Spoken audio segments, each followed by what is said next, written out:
Зохиолч Нацагдоржийн Бадамжав Цагаан суурин өгүүлэг.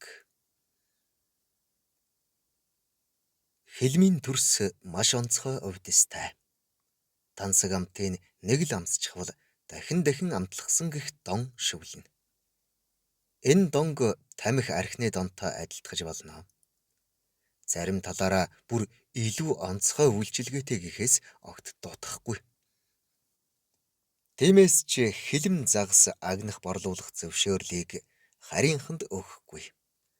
Хамгийн эртний гэгдэх цагаан засаг хуулийн эхний 2 бүлэгт хилэм агнах борлуулах зөвшөөрөл буюу хөх гэргээг цагаан хотод 3 ба түүнээс дээш жил бууршин амьдарч буй уугуул иргэддэл олгож байхаар хуульчилжээ.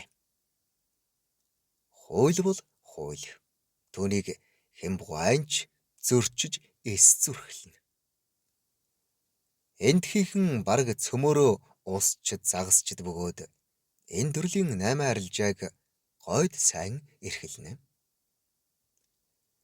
Цагаан хотын хүүхэд анхны жил орох насандаа буюу 12 дод хотын иргэн тооцогдохын хамтаар үүнээс 1 жилийн дараа хөх гэргээ авч батламжлуулна.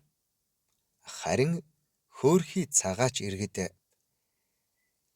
энэ хотын хамгал хүнд хүчээр аар саар бүхий л ажлыг хийж амь зуун. Азийн цолмон гэвэл уугуулуудтай гэр бүл болж хилэм загсны барагдашгүй их ашиг орлогоос багш чадваргүй хүртэх дээдийн завшаан хүртэнэ.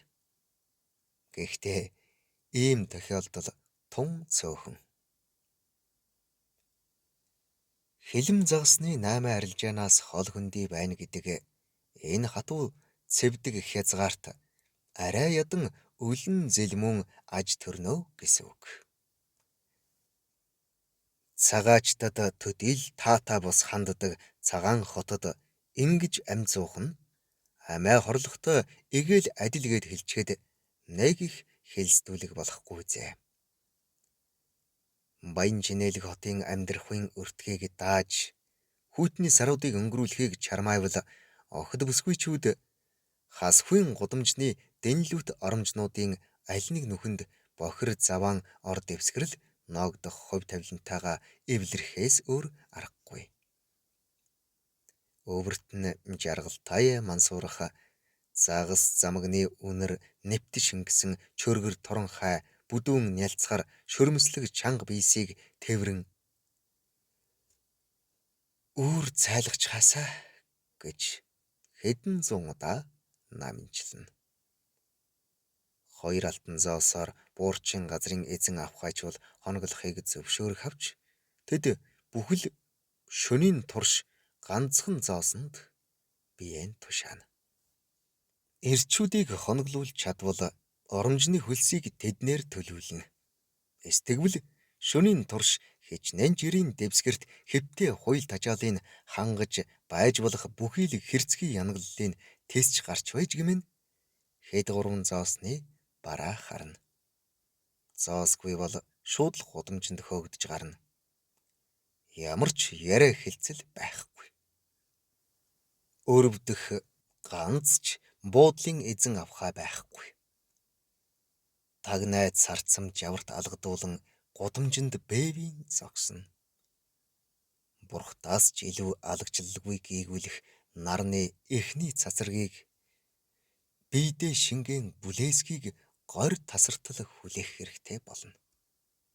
Тэдэнд хэнч хаалгаа нээхгүй. Цусаар уйлаад ч тэд цагаачд. Цагаач хүүхнүүдийг хотынхон 2 л хуваана. Нэг нь янхан, нөгөө нь үхсэн янхан цагаач. Өглөө хүртэл тэсч чадаагүй нь чулуун байшингуудын хан түшин хөлдөж гэнэ. Өглөө эрт томоо гэгчин твшин дээр яг л гойлон шиг нямбайлан үрж овоолоод хаачимп авч одно. Омог төгөлдөр цагаан хотын яруу алдарт хөх хувцснууд 1 2 6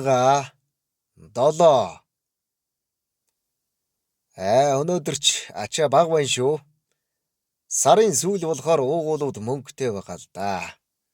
Дээрнээс сарын эхэнд бол эднийг 10 нэлээд гаргаад түүнтэй гэж бүсгүйчүүдийн хөлдөө цогцсыг чарган дээр шидлэнгээ. Хей, өчигдрийн нөгөө Мералэг бүсгүй аль гудамжинд гэрэл болоо бол. Ах дүүсийн үү, хөрөмтийн гудамж юу? Мөр эцгөө. Хөрөмтөд гэрэл болсон бол би тэргэн төрий. Бас 3 зоос тавьчихъя. За мөр эцэлдэ гэж нөгөөдхөн өднө. Цагаач ирчүүдийн азтай нь энэ ажлыг эрхэлнэ. Хотыг дагн шиг үргэлж цэвэр цэмцгэр гантхэн цагаан өчүүхэнч хог буртаггүй. Үнс нормгүй байлгаж гэмээн ахан дүүсийн гэгдэх ядуу хорооллоос 100 алхмын зайтай газарт цагаан хотоос нийтгэн олгосон хуаранд амьдрах хэрэгтэй. Дээр нь сарын 300 зоосны цалин пүнлүүтэй. Мөнгөн хурааж чадвал бүгд найрамдах улсын хаанч толгой гэдгэр гэдэс цадгалан амьдарч болно. Эрчүүдийн нөгөө хэсэг нь бүлээн тэнгисийн хөлдөө мөсөн дээр өнжинэ. Хилэм загас өвлийн цагт сард 1 удаа тэнгисийн хөлдөө эргийн мөсөн дор сүргэлнэ. Энэ мөчийг алдалгүй уугуулуудад мэдээлж чадвал харамгүй хишиг хүртэнэ. Тэгээд эргийн дагуу мөсөн цоон гарган тор татан хүлээнэ. Хүч шавхсан хүчээр ажил. Тор загсаар дүүрч хөвөр тохилцох үед хамтын хүчээр татаж гаргана. Мэдээж олзын дийлэнх нь уугуулуудад ноогдохч чамгүй хэсэг нь цагаачдад хамаарна.